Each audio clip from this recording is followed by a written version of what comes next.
છોડ અવતાર જોવા મળે અને બધા કહે છે કે વૃંદાવનની સાક્ષાત શુકદેવજી મહારાજ કહે કે વૈકુંઠ છે ને એના બે ટુકડા આ ધરતી ઉપર પડ્યા અને એમાંથી એક ટુકડો વૃંદાવન છે. સાક્ષાત વૃંદાવન વૈકુંઠ છે. કીધું કે ત્યાં વૈકુંઠ જેવું ઐશ્વર્ય નથી, સોનાનું કાંઈ એવું નથી કે સોનાના મહેલો છે, સરોવરો છે, પણ ત્યાં વૈકુંઠ જેવી શાંતિનો અનુભવ થાય એ વૃંદાવન છે. આખું ગોકુળ બધા છોડીને ગાડા બરાણા અને ગોકુળ છોડીને બધા વૃંદાવન જવા માટે તૈયાર થયા, વૃંદાવનમાં જાય. અને વૃંદાવનમાં કીધું છે કે ભગવાને માટી ખાધી છે, માટી તત્વની શુદ્ધિ કરી છે, ભૂમિ તત્વ.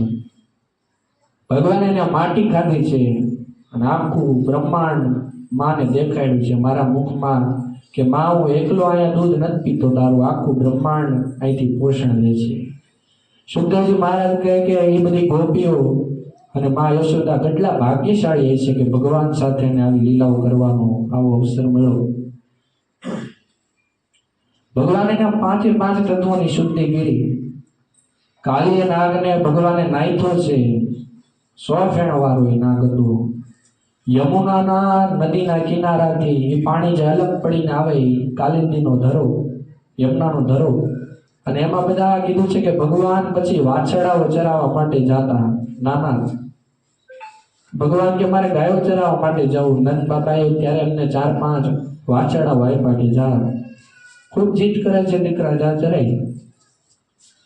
અને બધા પશુ પક્ષીઓ એ ધરામાં પાણી પીતા, એ ઝેર વાળું વિષી ઉતરતું, બધા બીમાર પડતા, અમુક તો મરી પડી ગયા. અને ભગવાન ત્યારે કદમના વૃક્ષ ઉપરથી છલાંગ લગાડી અને કાળીય નાગ જે સૂતો હતો, કીધું છે કે એને 100 ફેણ વાળો નાગ હતો અને એની ઉપર ભગવાને નૃત્ય કર્યું છે. સુખદેવજી મહારાજ કહે કે 100 ફેણ ઉપર ભગવાને મર્મ સ્થાન ઉપર નૃત્ય કર્યું. અહીંથી છલાંગ લગાડીને અહીંયા પછી અહીંયા. એ 100 ફેણ એ બીજું કાંઈ નથી, એ બધી ઇન્દ્રિયો છે. ઇન્દ્રિયો ઉપર ભગવાનનો સ્પર્શ થાય એટલે ઇન્દ્રિયો કીધું કે એના વાસ્તવિકમાં એનો સ્પર્શ થવા માત્રથી કીધું છે કે સુધરી જાય. આવી રીતે કાલિય નાગે પછી ભગવાનને સ્તુતિ કરી કે મને ક્ષમા કરો, મારી ભૂલ થઈ ગઈ. એની પત્નીઓ છે બધી નાગરાણીઓ, એને સ્તુતિ કરી અને ભગવાનને પ્રાર્થના કરી કે પ્રભુ અમે વિષયુક્ત છે, ઝેરી છે, તો એમાં અમારો શું વાક? અમને બનાવનાર તો તમે જ છો. અને જ્યારે ભગવાન કહે છે કે ઝેરી જેટલા પણ આ બધા જાનવરો હોય બધાને અહીંયા ન રહેવું જોઈએ, અને ભગવાને એને સ્થાન આપ્યું કે તું અહીંથી રમણદ્વીપ બાજુ વહી જા. રમણદ્વીપ આજનું એમેઝોનના જંગલો છે ને, એ રમણદ્વીપ છે. કે આ બધું અહીંયા કીધું છે કે બધા વન્યજીવો નહીં, પણ આ બધા ગાય ને બધા પશુપાલકો અહીંયા પાણી પીવા માટે.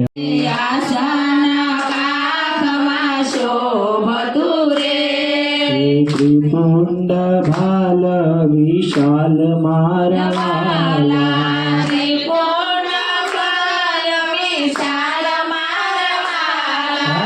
મંત્રનો પ્રભાવ જગાડ તારે,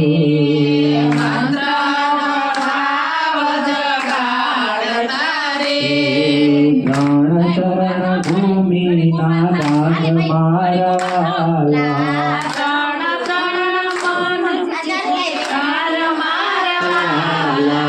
વિષ્ણુ વામન બની આવ્યા.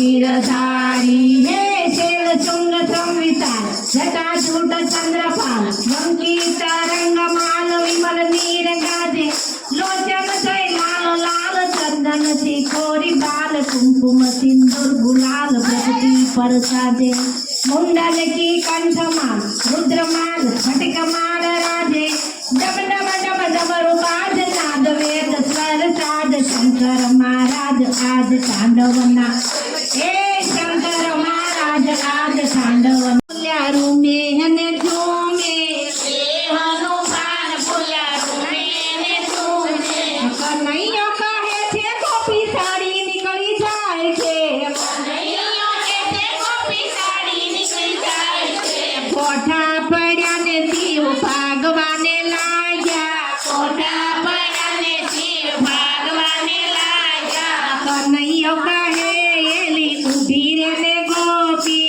કનૈયો કહે એલી ઊભી રે ને ગોપી શિવ અને શામળિયાનું મિલન ત્યાં થાય છે શિવ અને શામળિયાનું મિલન થાય છે જુઓ જુઓ શિવજી સાડી પહેરી જાય છે જુઓ જુઓ શિવજી સાડી પહેરી જાય છે જુઓ જુઓ શિવજી સાડી પહેરી જાય છે જુઓ જુઓ શિવજી સાડી પહેરી જાય છે કાનો દાણો માગે તું તારો દાણો માગે કાનો દાણો માગે તું તારો દાણો માગે અરે એની મોરલીમાં મેવરાત વાગે કાનો દાણો માગે અરે એની મોરલીમાં મેવરાત વાગે કાનો દાણો માગે હારે કાન કિયા મલકનો તું દાણી હાલો હારે કાન કિયા મલકનો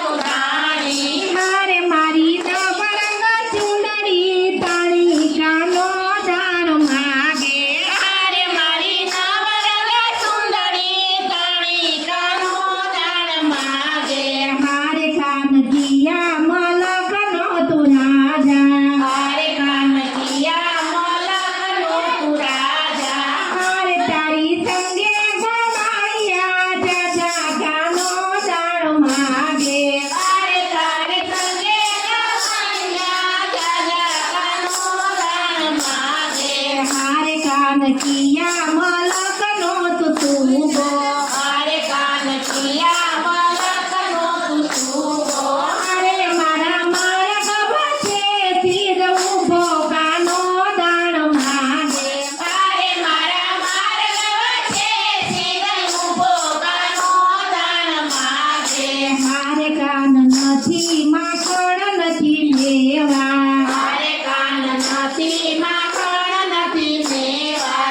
હારે ખાટી